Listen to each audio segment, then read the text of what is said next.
Hi friends, welcome to my channel. बहुत बहुत स्वागत है आप सभी का।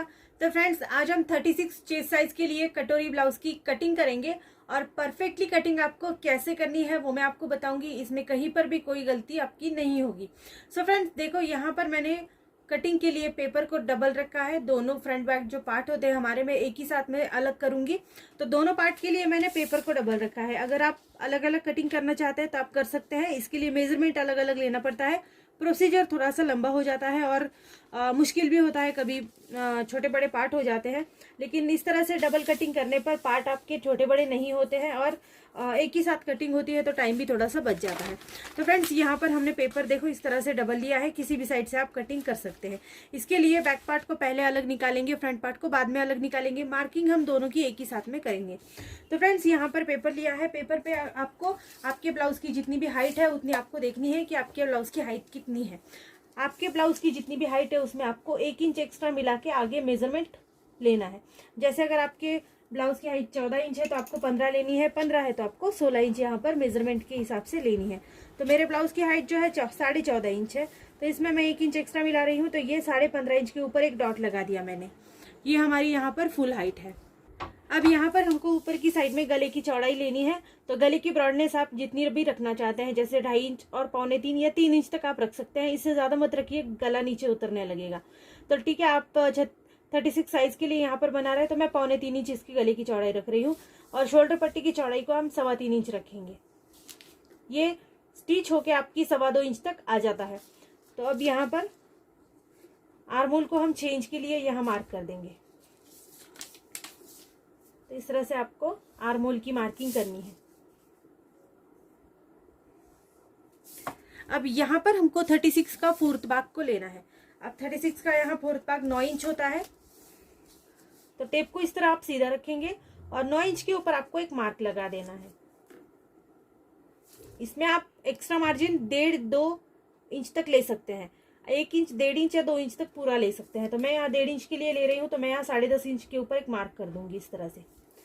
सेम हमको यही मार्क नीचे की साइड में 10.5 इंच के ऊपर करना है, या फिर आपको कमर का चौथा भाग यहाँ पर लेना है। लेकिन वो भी थोड़ा सा आपको मुश्किल लगे तो आपको सीधे ऊपर की मार्किंग नीचे करनी है।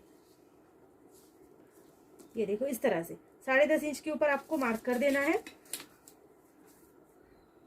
यहाँ पर आप कमर का चौथा भाग अगर आपको परफेक्टली पता है तो फिर आप यहाँ पर ले सकते हैं। उसमें भी आपको 1.5 इंच एक्स्ट्रा मिलाकर लेना है।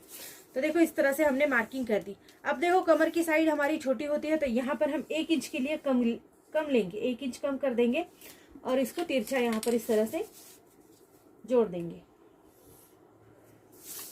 अब हमको 2 आर्महोल यहाँ पर लेने हैं, एक बैक के लिए एक फ्रंट के लिए। तो दूसरा आर्महोल जो है, पहला वाला आर्महोल हम लेंगे 1 इंच के लिए। ये हमारा बैक साइड का आर्महोल है और फ्रंट साइड का लेंगे 1/2 इंच के लिए। तो 2 यहाँ पर मार्क करने हैं। पेपर को इस तरह से थोड़ा सा घुमाना है और आर्महोल का जो निशान हमारा गोलाई में होता है आपको ऐसे ही लगाना है। ये देखो इस तरह से बैक साइड का आर्महोल और ये फ्रंट साइड का आर्महोल। तो 2 हमने यहाँ पर निशान लगा दिए हैं। अब हमें यहाँ पर आगे का गला नापना है। आपके ब्लाउज का जो भी परफेक्ट आपको आता हो वो वाले ब्लाउज का गला आप यहाँ पर नाप सकते हैं। तो सपोज अगर आपके ब्लाउज का गला जो है वो 7 इंच है तो आपको 7 ही यहाँ पर लेना है। यहाँ से 2.25 इंच के ऊपर मार्क लगाना है वापस से। कभी कभी यहाँ पर थोड़ा सा कम ज्यादा हो जाता है।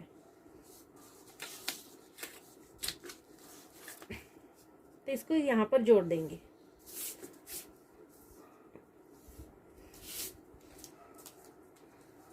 अब यहाँ पर 1 इंच अंदर इस तरह से नापते हुए गले को इस तरह से ड्रॉ करेंगे। ये हम राउंड शेप के लिए ड्रॉ कर रहे हैं। अब हमें बेल्ट का यहाँ पर निशान लगाना है। तो यहाँ और यहाँ 2 साइड में बेल्ट का निशान हम लगाते हैं। तो यहाँ से हम बेल्ट का निशान लगाएंगे 3 इंच के ऊपर और दूसरी साइड से लगाएंगे 4 इंच के ऊपर। तो 2 यहाँ पर हमने निशान लगाए हैं, एक 3 इंच और एक 4 इंच के लिए। यहाँ पर एक 3 इंच के लिए भी निशान लगाएंगे। तो यहाँ पर 2 निशान हो गए और जो भी 3 इंच का निशान है इसको हमको पहले सीधा जोड़ना है। इसके बाद इसी के ऊपर टेप को इस तरह से रखेंगे और यहाँ से फिर से एक बार हम 4 या 4.25 इंच के लिए गिन लेंगे। ठीक है, 4.25 इंच के लिए लोगे तो भी ठीक से ही बनेगा। तो देखो यहाँ पर हम इस तरह से इस निशान को जोड़ेंगे। इसको गोलाई में जोड़ना है तो हमारा बेल्ट यहाँ पर तैयार हो जाता है।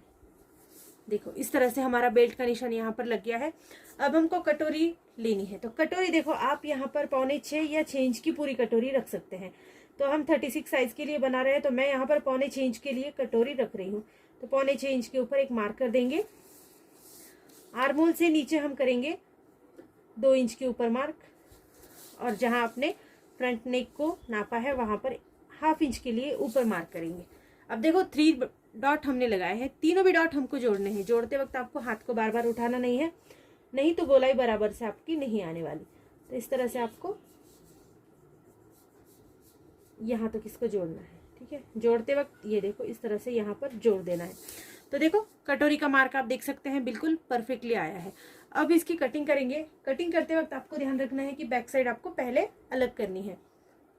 तो अब इसके लिए आपको यहाँ पर नीचे की साइड से शुरुआत करनी है कटिंग करने के लिए। ये मार्जिन जो हमने छोड़ दिया था इसको छोड़ देना है और ऊपर तक तिरछी कटिंग करनी है। और यहाँ से सबसे पहले बैक साइड के लिए कटिंग करेंगे।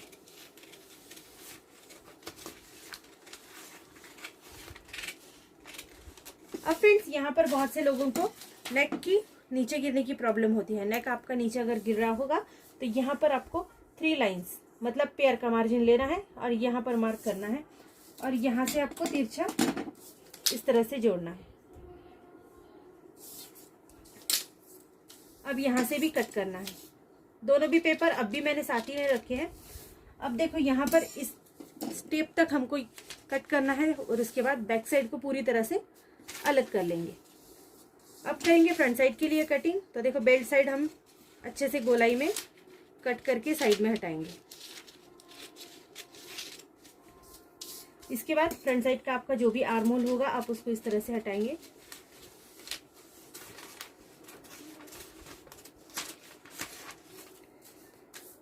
फ्रंट साइड का जो नेक है आपका उसको भी आपको कटिंग करनी है।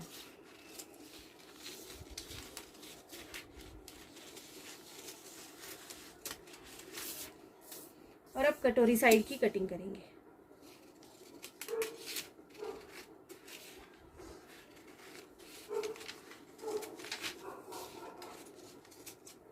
तो देखो इस तरह से हमने सभी पार्ट जो है कट कर लिया, आप देख सकते हैं यहाँ पर। अब कटोरी हमको एक अलग पेपर के ऊपर बढ़ानी पड़ती है। आप कोई भी साइज के लिए कट कर लीजिए। तो एक पेपर आप ले लीजिए, जो भी आपके पास बचा हुआ पेपर होगा। तो फ्रेंड्स अब इस तरह के बचे हुए पेपर के ऊपर कटोरी हम ये रख देंगे। अब जैसी है वैसी कटोरी आपको रखना है। इसमें सिर्फ आपको इस तरह सेंटर का निशान लगाना ज़रूरी है। तो सेंटर को भी आप याद रखिएगा, हमेशा सेंटर का निशान आप लगा देंगे। और इस वाली कटोरी को आपको इस तरह से रखना है। चाहे तो आप इसकी आउटलाइन बनाकर ले सकते हैं, और अगर आपको नहीं बनानी है आउटलाइन तो इसको इस तरह से पिन अप कर लीजिए। कटोरी को एक पेपर के ऊपर आपको इस तरह पिन करना है। देखो बिल्कुल सीधे रखना है, ये हिलेगी नहीं अभी। अब हम इसको 3 डॉट से बढ़ाएंगे। एक वाला ये कॉर्नर डॉट है, ये इसका सेंटर का पॉइंट है, और ये वाला इसका कॉर्नर डॉट है। तीनों डॉट से हमको इसको 1.5 इंच के लिए आगे बढ़ाना है। तो 1.5 इंच हम यहाँ पर नापते हैं। 1.5 इंच हमको यहाँ से नीचे की साइड में नापना है, जहाँ पर इसका सेंटर है। एक कॉर्नर पॉइंट से भी 1.5 इंच के लिए इस तरह से नाप लेंगे। और ये जो इसकी गोलाई है यहाँ पर हमको 1/2 इंच के लिए लेना है, और ये हमारा सिलाई मार्जिन रहेगा। यहाँ पर सिलाई मार्जिन नहीं लिया तो भी चलता है, क्योंकि इसमें 1.5 इंच मिलाने से इसका आकार ऑलरेडी बढ़ चुका है। तो आप यहाँ पर नहीं लेंगे तो कोई प्रॉब्लम नहीं होती है, अगर लेंगे तो भी ठीक है, लेकिन यहाँ पर बढ़ाना बिल्कुल भी नहीं पड़ता है। अब यहाँ से हमको इस तरह से इसको जोड़ना है। ये देखो ये 1/2 इंच जो हमने यहाँ पर लगाया है, 1/2 इंच के लिए इस तरह से गोलाई देना है आपको। ये गोलाई इसी तरह से देंगे जैसे पहले दी थी। पहले इसकी ऑलरेडी जैसी है वैसे ही आपको देनी है। अब यहाँ से इसको यहाँ पर जोड़ेंगे, और जब यहाँ से जोड़ेंगे तो इसको इस तरह से। बहुत ज़्यादा लंबे से लोगे तो कटोरी बहुत बड़ी हो जाएगी, तो बहुत ज़्यादा दूर से नहीं लेंगे, इसको इस तरह से लेंगे। देखो ये कटोरी का जब भी आप आकार देते हैं ना, तो इसको भी आपको हाथ को बार बार बिल्कुल नहीं उठाना है, इससे कटोरी का आकार बिगड़ जाता है और बिल्कुल अच्छा नहीं लगता। तो यहाँ पर देखिए, आप देख सकते हैं परफेक्टली हमारी कटोरी बढ़ चुकी है। अब इसको सिर्फ हमको कट करना है। कट करने के लिए आपको सभी साइड से जैसे हमने पहले कट किया था वैसे ही आपको इस तरह से कटिंग करनी है।